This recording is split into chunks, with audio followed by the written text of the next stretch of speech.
Hello, it's Miriam from Blind Forest Tarot here at Blind Forest Books in Sackville, New Brunswick, and I am so excited to dive into this reading on Mars's transit through Gemini.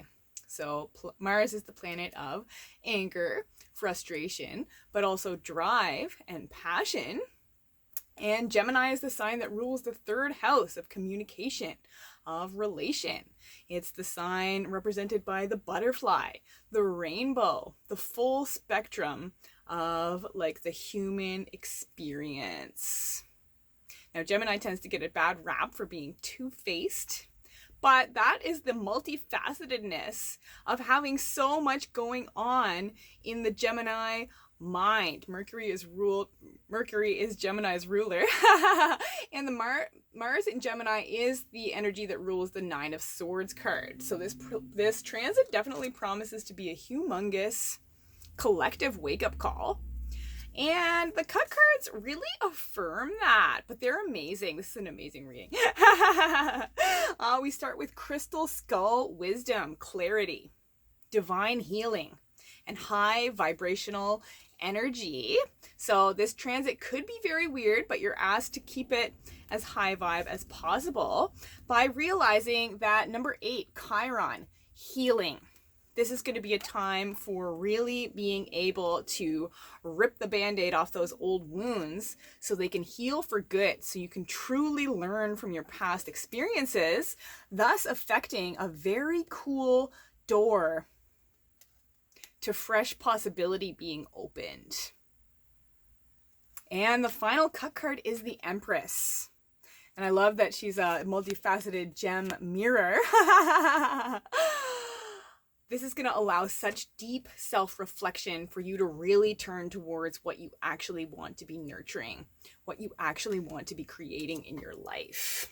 And so into our shadow cards, we start with Sword of Light, Divine Protection, Cords Cut, Breakthrough Energy. So this transit is going to make it abundantly clear what you're ready to let go of for good, and realize again that you are protected through that entire process. But that energy of release is reinforced by number 32, 8th house, endings, but leading new beginnings. So let go, let go, let go. Realize that this extended transit, Mars is retrograding in Gemini for an unusually long time, from August 20th until March 26th, due to the retrograde that will be happening from October 30th to January 12th. Amazing. And so our next shadow card is Embrace. So what this transit really does call you to do is embrace what you know allows you to flourish, what you actually want to be flourishing and blossoming into. And so the final shadow card is the Two of Swords. So you've already made the decisions that need to be made as you step into this transit. You already know what you want to be doing. I love that we have the Two of Swords indicate Ace of Swords energy. And here's our Ace of Swords on the Sword of Light card. So this transit actually wants to open you up wide to the direction your passion wants to be taking you and what you want to be giving voice to in your life, in the world. Because clearly the time that this transit spans is when it's going to be time for people to be stepping up and speaking their truth like never before about what needs to change worldwide as well. And that will be happening. And so our main oracle cards, we start with Memories of Atlantis, Spiritual Acceleration, Progress, and Technology. And look, it's another doorway, another portal with an Ankh inside, which is another symbol of healing.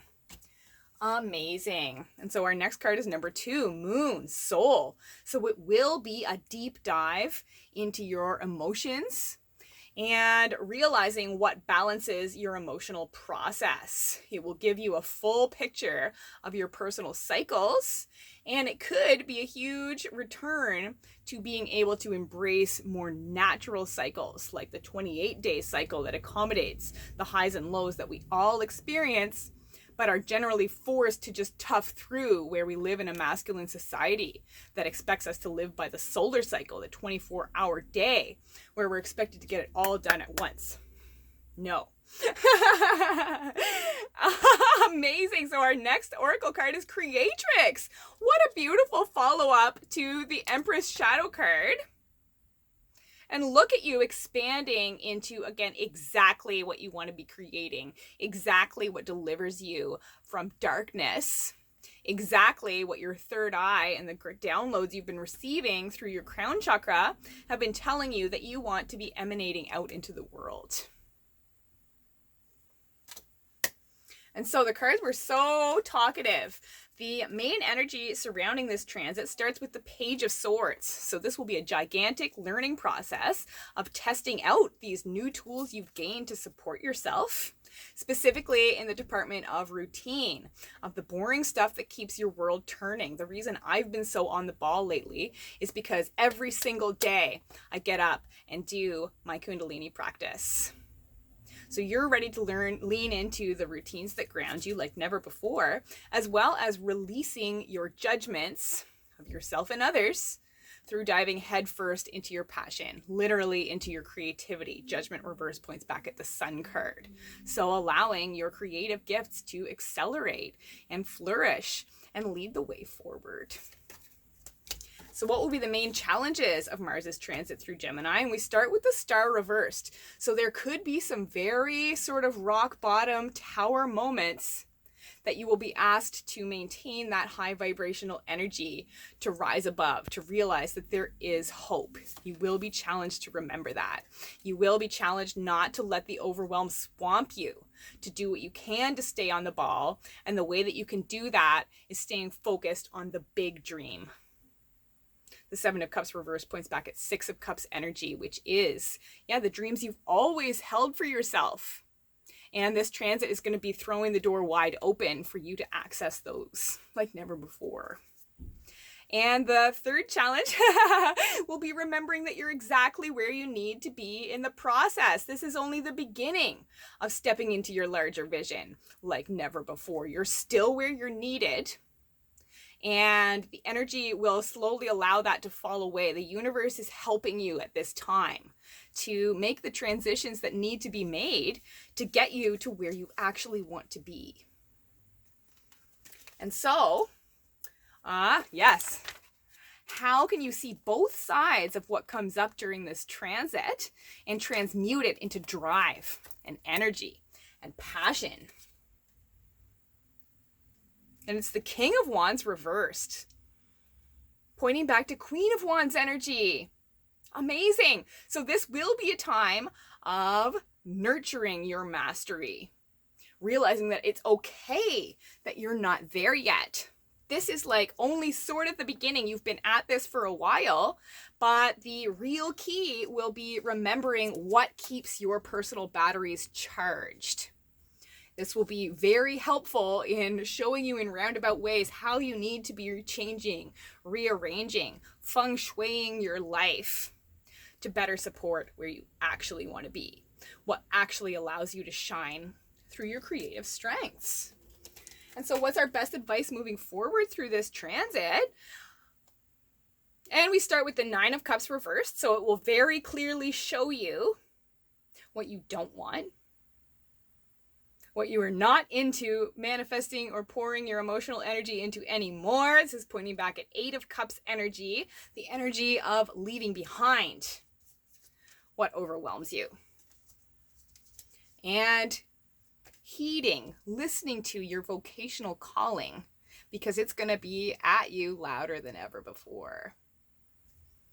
And so the second card that came out with it is the Eight of Swords reversed. So realize that any circumstances that come up during this transit that feel difficult are here to propel you out of your cage, to throw that literal door wide open so you can free yourself. It will find you asking yourself all the right questions, to realizing what you can and can't control, and leading you forward through these deep soul realizations into your place in the new world, the new age. Interesting that I said new world instead. So our higher self cards, our messages of hope moving forward, start with number 49, Jupiter return, benefits. And what's going to be happening during this transit but Jupiter's return into Pisces, to give you that second chance. Holy crap, the one that you've been waiting for. And then Jupiter will be moving back into Aries. So this fire that you've been feeling lit under your butt now, you get another whole chance at that later, when Jupiter moves back into Aries just after the winter solstice. So dream big. This transit is going to be taking you everywhere into, again, your literal dreams for yourself. And so our next higher self card is Stellar Gateway Activation. Oh my gosh. Infinite potential. This is a manifestation vortex. And our final higher self card, our final message of hope moving forward, is the Queen of Wands, which the King of Wands was pointing back to.